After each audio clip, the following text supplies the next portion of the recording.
तू झेंडू म्हणून जन्माला आलास तर तुला गुलाब का व्हायचंय? कधी तोरण म्हणून कधी दरवाजाला कधी लोकांनी गुलाब लावलाय का? तुला पण महत्व आहे ना.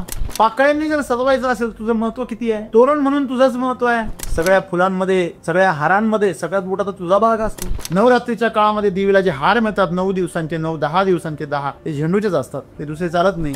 दिवाळीला सुद्धा जे हार लागतात ते गुलाबाचे नाही चालत. सांगायचं तात्पर्य काय, प्रत्येकाचं स्वतःचं वेगळं. हे तुम्ही स्वीकारलं तर तुमच्या लक्षात येईल. गरजेचं वाटतं त्याला आम्ही स्वीकारतो, त्याला आदर देतो.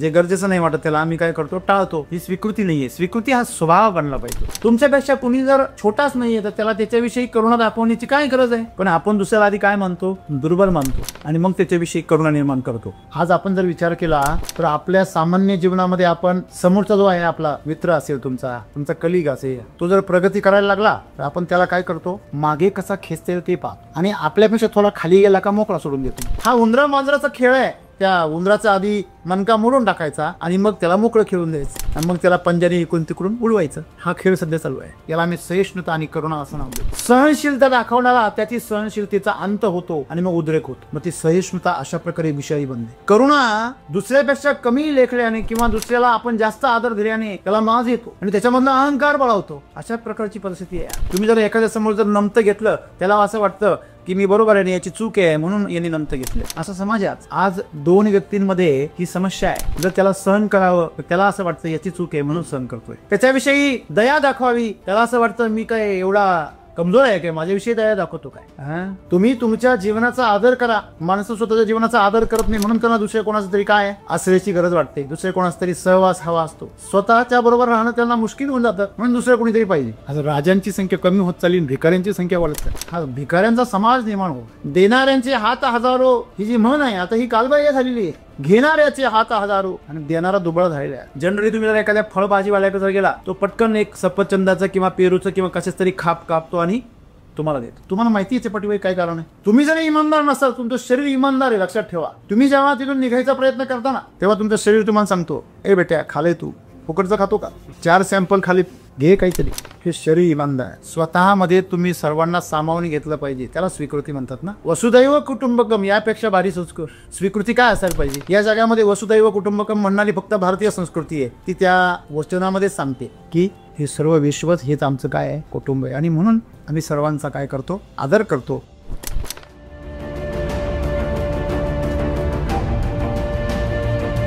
एकदा एका कुंभाराके गाढव आणि कुत्रा 2 प्राणी होते. तर गाढवाने तो कुत्र्याचे लाड करायचा हे बघायचा गाढव सगळं काय. तर गाढवाने तक्रार केली कुत्र्याकडे, म्हणजे काय रे म्हणे कुत्रे. अरे म्हणे काय झालं गाढवा. तो म्हणजे तू काही काम करत नाही, काय नाही, हां आईचा खातोस, जर मनात आलं तर भुकतोस, नाही तर झोपाच काढतोस, तरी मालक तुला चांगलं चुंगलं खायला देतो, तुझ्या डोक्यावरून हात फिरवतो, तुला अंजारतो गोंजारतो आणि मी मर मर मर ओझवातो. मग कुत्रा म्हणला तुझा काय विचार आहे? मग म्हणजे आपण कामांची आदली बदली करू. म्हणे काय? म्हणे मी घराचं राखण करतो, तू ओझेवा उद्यापासून. तो म्हणजे चालेल, आज रात्र सांभाळ म्हणे घर तू. योगायोगाने त्याच रात्री चोर आहे. तर चोर आल्या ओरडायचं काम कोणाचं आहे? हां कुत्र्याचं. जेव्हा ते गाढव ते कसं ओरडतं माहिती तुम्हाला? म्हणजे तुम्ही आठवलंय तुम्हाला सगळं. जेव्हा ते ओरडायला लागलं, मालक खडखडून जागा झाला आणि झोप मोडली म्हणून त्याला असा राग आला. तो बाहेर येईपर्यंत चोर तर पळून गेले. म्हणजे का ओरडतोय? ते जवळ आलं त्या गाढवाचं, ते त्यांनी मालकाच्या गळ्यामध्ये पाय घातले कुत्र्यासारखे. त्याला वाटलं मी बी लाड घालतो मालकाबरोबर. आता गाढवाने गळ्यास पाय घातले. आता गण ते आपलं कुंभारा वाटलं हे येडावलं बघ. त्याला वाटलं आता मालक डोक्यावरून काय फिरविल, हात फिरविल, अंगावरून हात फिरविल, मला कवळी मारेल, मिठी मारेल. त्याने गण पाय वरती केले मिठी मारायला. याने असं दांडकं काढलं, असं गाढव हाताखालून काढलं. साप साप साप साप असे फटके वडले का गाढवाचा आवाजच वेगळा यायला लागला. ते केकायला लागलं आणि ते केकायला लागणं म्हणून त्याची कीव आली. ते गप बसलं. कुत्रं सगळं शांतपणे बघत होत. ते मालक गेला निघून, हे कणत होत. मग कुत्र्याने विचारलं, मग करतो ना माझं काम. गाढवाने पुढं पाय केले, डोकं टेकवलं, बाबा पाया पडतो पण असं काही करू नका आता. जेने काम हे नाही करो, दुजा करे गोता खाय. आलं लक्षात? हे आपण एक समजून घेतलं पाहिजे ना. आपण पहिली गोष्ट स्वीकृतीच करत नाही ना. आपल्याला जे मिळालंय, गाढवाचा जन्म मिळालाय, तर त्या जन्माचा आनंद घे ना. स्वीकार ना. तुला पुत्रासारखं का व्हायचंय? तू झेंडू म्हणून जन्माला आलास तर तुला गुलाब का व्हायचंय? कधी तोरण म्हणून कधी दरवाजाला कधी लोकांनी गुलाब लावलाय का? तुला पण महत्व आहे ना. पाकळ्यांनी जर सजवायचं असेल, तुझं महत्व किती आहे? तोरण म्हणून तुझंच महत्व आहे. सगळ्या फुलांमध्ये, सगळ्या हारांमध्ये सगळ्यात मोठा तर तुझा भाग असतो. नवरात्रीच्या काळामध्ये देवीला जे हार मिळतात, 9 दिवसांचे 9, 10 दिवसांचे 10, ते झेंडूचेच असतात. ते दुसरे चालत नाही. दिवाळीला सुद्धा जे हार लागतात ते गुलाबाचे नाही चालत. आलं लक्षामध्ये? सांगण्याचं तात्पर्य काय? प्रत्येकाचं स्वतःचं वेगळं. हे तुम्ही स्वीकारलं तर तुमच्या लक्षात येईल. तुम्ही कधी स्वीकारलंच नाही तर तुम्ही धड कुत्राही होऊ शकत नाही, धड गाढवाही होऊ शकत ना. तुम्ही बघा, किती जरी ठरवलं त्या झेंडूने की मी गुलाब होईल, हा रंग घेशील तू, पण तुला जे महत्व होतं ते पण निघून जाईल. आलं लक्षात? अरे काय सांगू तुला, प्रेमात पडल्यावर एकमेकाला गुलाब देतात, मला कोणी देत नाही. अरे पण राग आल्यावर पायदळी पण तुरवतात, हे माहिती आहे का तुला? हां, त्याच्या पाकळ्या काढून काढून फेकतात, त्याचे चिंदे चिंदे करतात. हे ह्या झेंडूला माहिती नाही.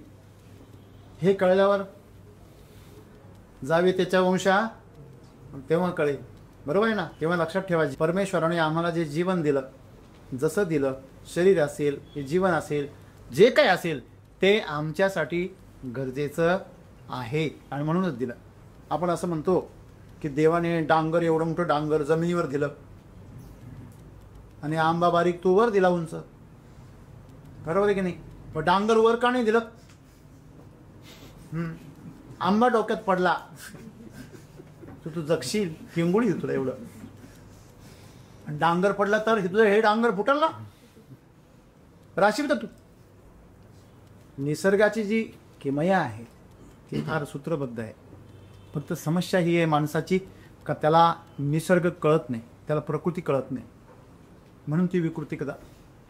म्हणून पहिली गोष्ट, आपण सर्वांना सारखा भाव दिला पाहिजे आणि सारख्या भावनेने, सारख्या भावाने आपण सर्वांबरोबर वागलं पाहिजे.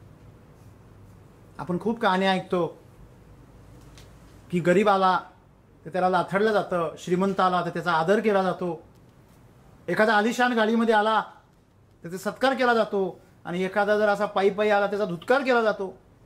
ही स्वीकृती आहे आमची. हां, स्वीकृती आणि आदर हे तुम्हाला वेगळे वाटतं, मला दोन्ही एकच शब्द वाटतात. एकाच नाण्याच्या दोन बाजू आहेत त्या.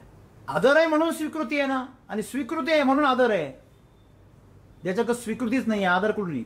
स्वीकृती म्हणजे त्याला स्वतःच्या बरोबरीनं घेणं. स्वीकृती म्हणजे त्याला बरोबरी देणं आपल्या बरोबरची, ही स्वीकृती आहे. स्वीकृती म्हणजे स्वीकारणं नाही, ही तर एक क्रिया झाली. फक्त स्वीकारण्याचा भाव असणं. आलं लक्षामध्ये?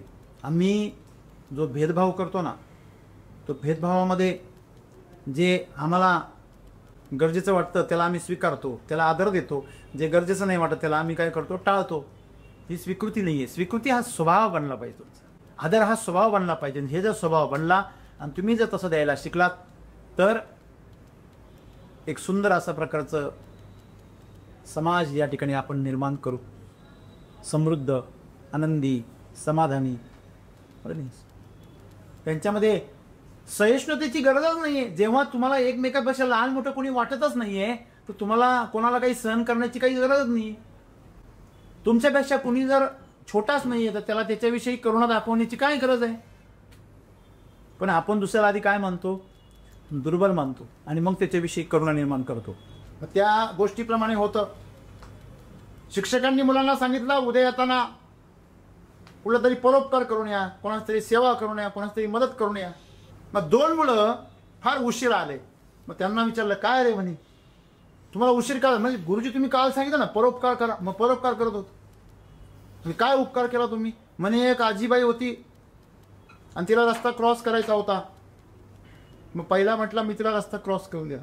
मग दुसऱ्याला विचारलं, तुला का रे वेळ झाला? म्हणजे मी पण त्या आजीबाईला रस्ता क्रॉस करून दिला. म्हणजे दोघांनी कसं काय करून दिला?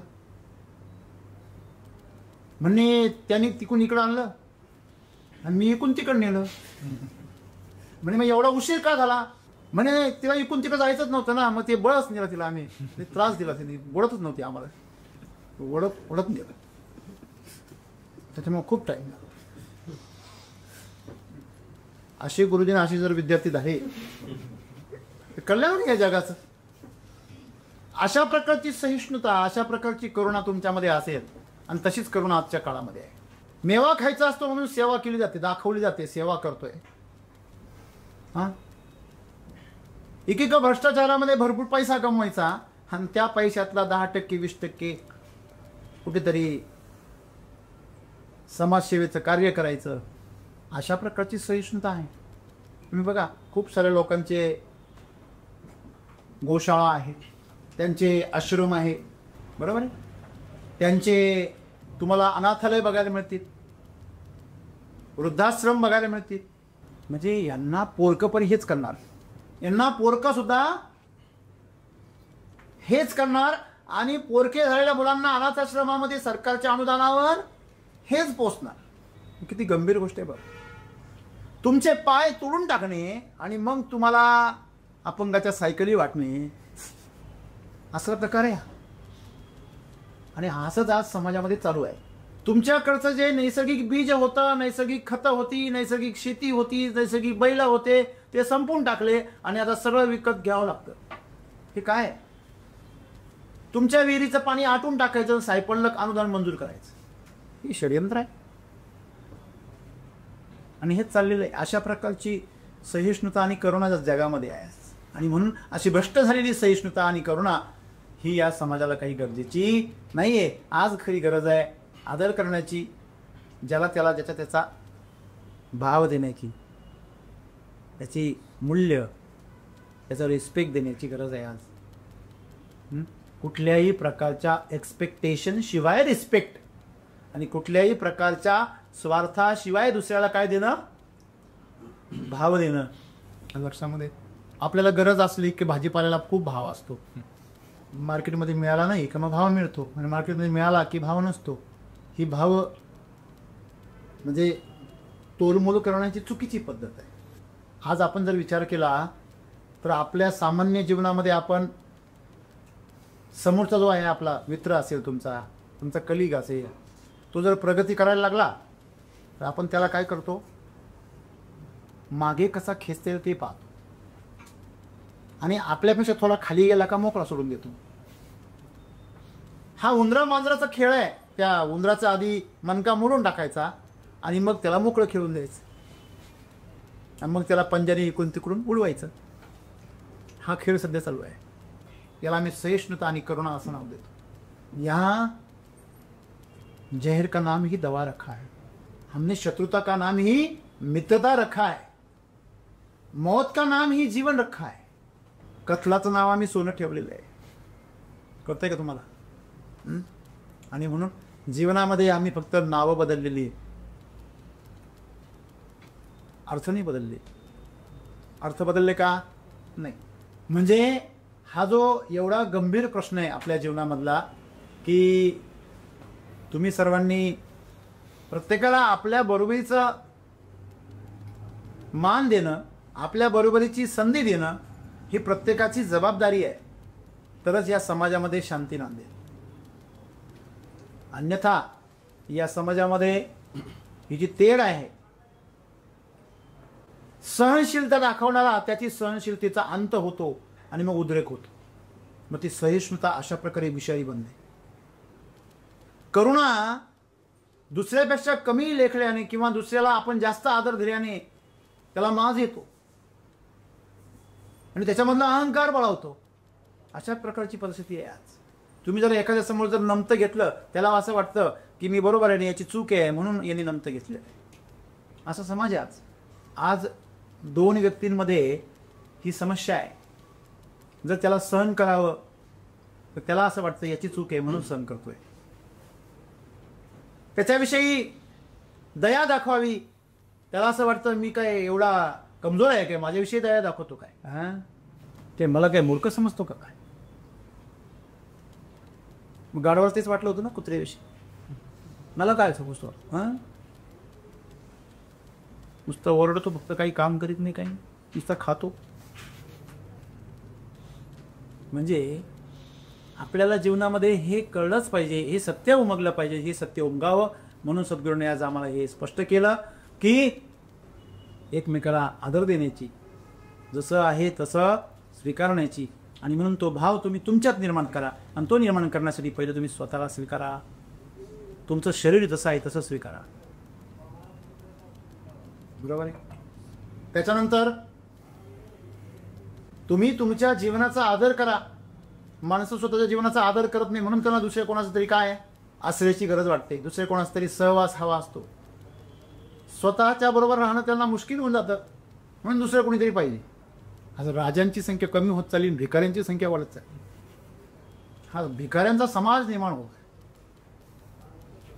देणाऱ्यांचे हात हजारो ही जी म्हण आहे आता ही कालबाह्य झालेली आहे की नाही. घेणाऱ्याचे हात हजारो आणि देणारा दुबळा झालेला आहे लक्षात.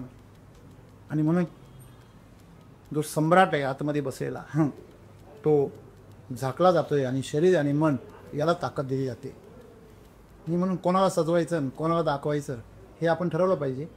आमच्या जीवनामध्ये जर शांती आणायची असेल, आमच्या जीवनामध्ये जर स्थैर्य आणायचं असेल तर आम्हाला पहिलं कोणाचा स्वीकार केला पाहिजे, स्वतःच्या जीवनाचा. म्हणजे याच्यातून याचा अर्थ असा होत नाही आहे की तुम्ही त्याचा विकासच करू नये. लक्षात घ्या, विकास करणे हे वेगळे भाग आहे. तुम्हाला जे मिळालं ते तसंच्या तसं स्वीकारून त्याच्यामध्ये विकास करून आणणं, त्याच्यामध्ये त्याची क्षमता वाढवणं, त्याच्यामध्ये त्याचं कौशल्य वाढवणं, त्याची शक्ती वाढवणं, त्याची संपादनूक करणं आणि त्याच्या मदतीने इतरांचं कल्याण करणं हे त्याच्या मागचं मेन हेतू आहे.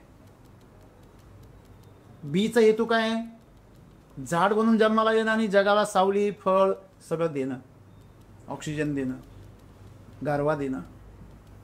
बरोबर आहे ना. तसं आपण एक माणूस म्हणून या जगामध्ये आपल्या आजूबाजूचं जीवन काय बनवलं पाहिजे, आपण सुंदर बनवलं पाहिजे. ते सुंदर बनवण्याच्या अगोदर आपण पहिलं स्वतःला स्वीकारलं पाहिजे, स्वतःचं जीवन स्वीकारलं पाहिजे आणि आपली जेवढी क्षमता आहे ती क्षमता पूर्ण डावावर लावून आपण आपल्या आजूबाजूचं सर्वांना स्वीकारलं पाहिजे.